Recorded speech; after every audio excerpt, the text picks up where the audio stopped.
खरंच कसं झालं असतं जीवन आमचं सावित्री तुझ्याशिवाय?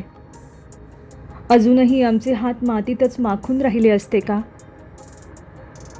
चूल आणि मुलांमध्येच आम्ही अडकलो असतो का?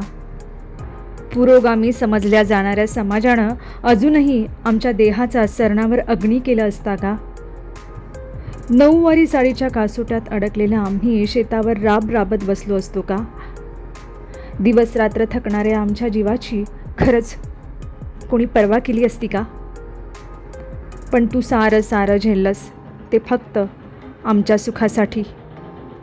स्वतः शिकलीस, इतरांनाही शिकवलंस. प्रसंगी लोकांचे बोल, शेणाचा मारासुद्धा खाल्लास. तुला वचन देतो, तुझा हा त्याग महाराष्ट्रातीलच नाही तर भारतातली कोणतीच स्त्री कधीच विसरणार नाही. तू आमच्या हृदयात एखाद्या दीपज्योतीप्रमाणे सदैव तेवत राहशील.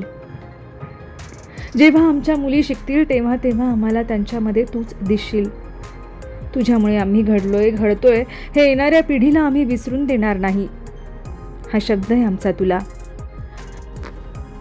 शतशः वंदन, नमन, मुजरा, प्रणाम तुझ्या असीम त्यागाला.